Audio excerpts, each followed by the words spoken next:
Okay, so I got inspired this morning, and I got inspired because I get notified every time somebody makes a comment on my YouTube channel, and somebody made a comment about a video I made a while ago about how I found motivation in like a cartoon. So I'm sitting there and I'm eating breakfast, and I'm like, okay, I thought of something else that I had just watched the other day with my son. We have it saved in our DVR, Megamind. So super excited about this. I am going to post this picture. I really want a lot of people to see it, so I don't know when I want to post it. But there's a picture that I have, and it says, only because I talk all the time about how I'm not superhuman and I'm human and I've been through a lot of things. I've just mastered my coping skills. And then all of a sudden I seen this picture on a motivational site, and I downloaded it, and now I'm going to share it on Facebook and Instagram and Twitter and all that good stuff. But it says my superpower is self-control. Love it. Because it is. But it took me a while to master my self-control. And my self-control doesn't mean that it doesn't exist. Let's just say if I see something bad that I would love to eat, it doesn't mean that I don't get that, oh, I want to eat that. Or it doesn't mean that I'm like just shut off to all those things. What it means is that I have done what the book Awaken the Giant Within has done, and I've linked enough pain to that food where I can stay strong to it and have self-control, and I can see that there's zero value in that. That does nothing for me. It just makes me feel worse. I will address really quickly, those of you that know from the last video that I did, that I was in the hospital. I was sick with an attack on Sunday all the way into Monday morning, went into the hospital, was on an IV for 4 hours, got home, slept all day. Tuesday was a little iffy. Yesterday was Wednesday, today's Thursday. Yesterday was Wednesday, and it was a little bit less rough than it was the day before that. Now my stomach's okay, but my body pain is there a little bit. And now today was like, and those of you that are on all those different things can see that my time is getting a little bit better on the treadmill, and I'm able to run a little bit faster. But the point of me addressing that is because my recovery time from, who does that? Who does that? Who's on an IV and then gets on the treadmill the next day? And I say that in all my videos, and I'm not trying to pat myself on the back like, yay, Jen, woo.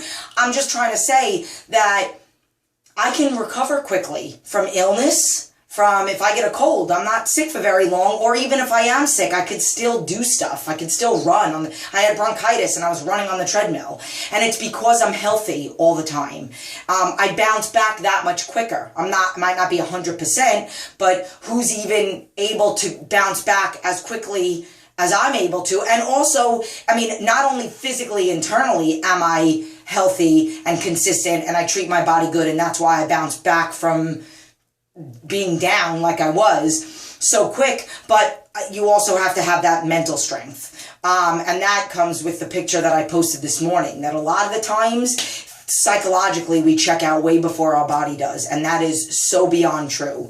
Because if you, like they say, that your endorphins kick in, let's just say if somebody was stuck under a car, we have that strength to lift a car if it's our baby that's under the car. But we just don't channel that enough. And it's like you are doing the exercise on a scale of 1 to 10. Maybe you stop at 7, but you physically do have the mind frame and the body frame to be able to go to a 10 or an 11 before you completely collapse. And that's how you have to work every single time you train. I can't do it anymore. I can't do it anymore. But then if somebody was to say to you, just go, you got one more rep, you're able to find the strength to get that one more rep in, or to get that 10 more seconds of a sprint. So we all have it. We just got to stop giving up. Okay, mentally. So be mentally stronger than what you physically feel. Love that. Okay, so now let's get to Megamind, the whole point of this video. Okay, here is what inspired me. Now, Megamind, I don't know if you've ever seen it, but Megamind has whatever.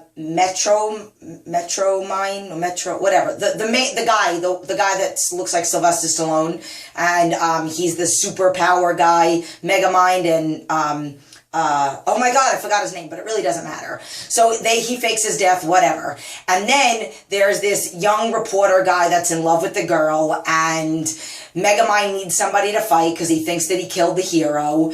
And what happens is he channeled all his superpowers and he has it held in this gun. And then him and this girl come up with this idea that he can create a hero. So create the hero so he has somebody to fight because he's bored with life, with being the villain and not having anybody to fight. So what does he do? He finds this little reporter guy and he injects him with the guy's superpowers, the hero's superpowers. Now, he gives him his superpowers, but as soon as he has them, he's all over the place. He's flying all over the place. He's crashing into things, and his fake father, grandfather, or whatever, has to teach him how to use his superpowers. That's my point. We all have superpowers in here. We just don't know how to use them. Literally, what's his name? What was the guy's name? Oh God. What is wrong with me? I can't remember. Whatever. I think it starts with a T. Titan. Yes. Okay. So Titan has superpowers from the other hero guy that I can't remember. But Titan does not know how to use them. So, again, I'm going to beat a dead horse. I know I just said it, but I got really excited that I forgot his name and then remembered it. So, we are Titan. We are all Titan. We are all inside, don't know what to do with ourselves, frumpy, tired.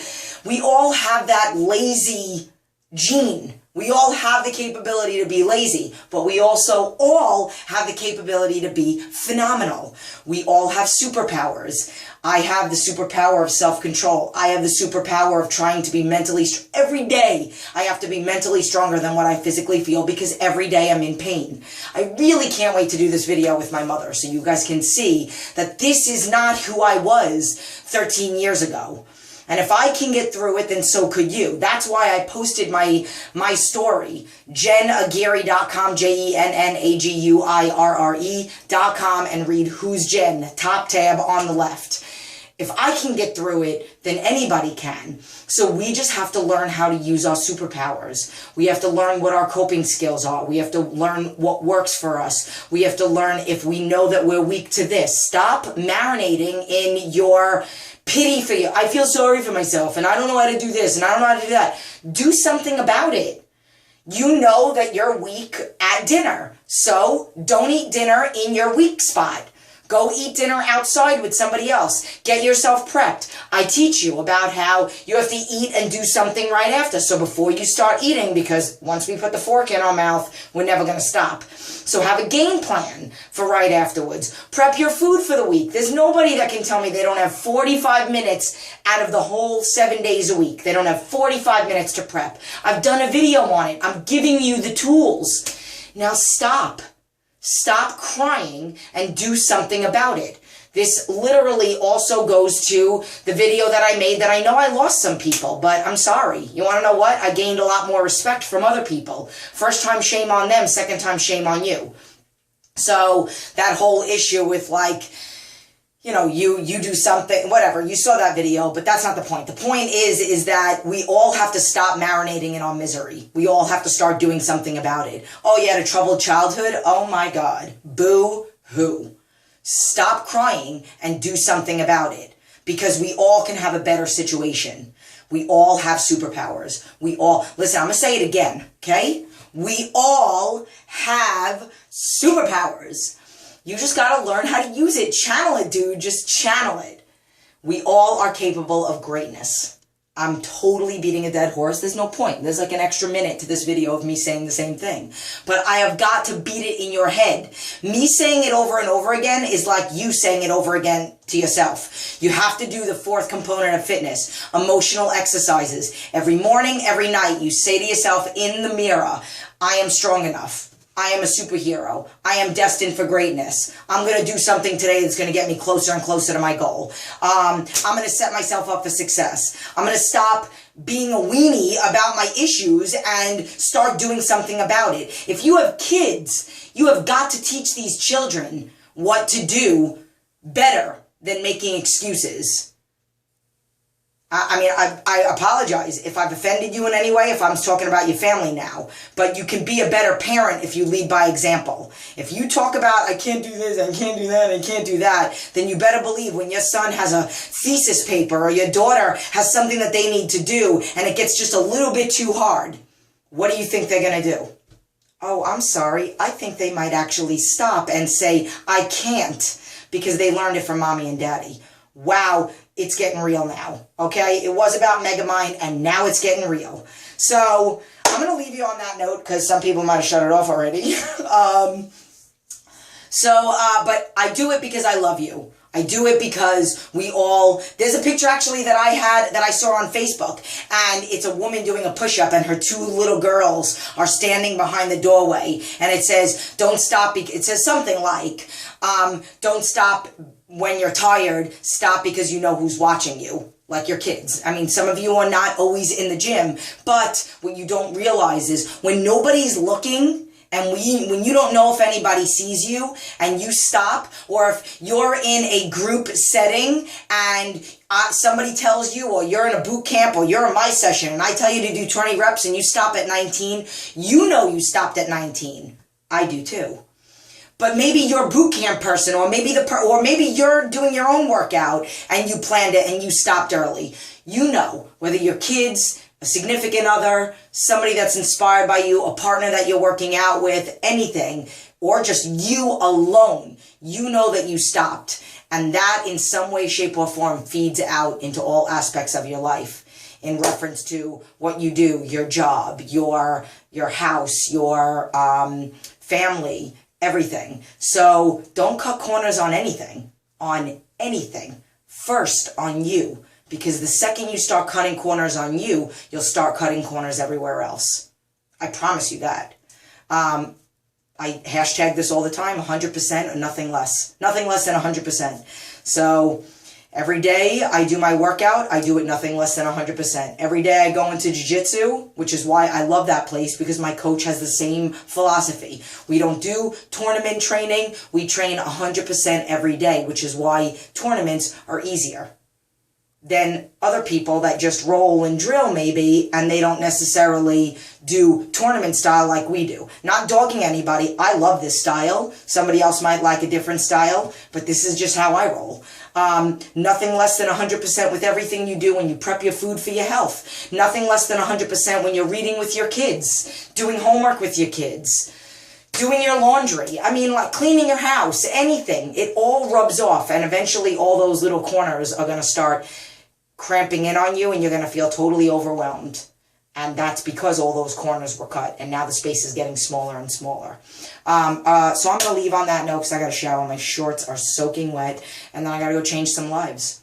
So I love you, and I hope that little part in the middle, that people weren't offended by it, because I don't do it to offend people. I do it to wake them up. I do it to have them, like, slap them in their face, and maybe they were half paying attention, and now they're really paying attention. You might shut it off and never follow me. You might unsubscribe to my YouTube channel. But again, as I said in the other video, in 5 years from now, you'll realize that I'm right. In 10 years from now, you'll realize that I'm right. And it's better than never realizing it. I have a 70-year-old that's been training with me for 3 years. She just started working out for the first time in her life 3 years ago. It's never too late. Never too late. So wake up and go do something.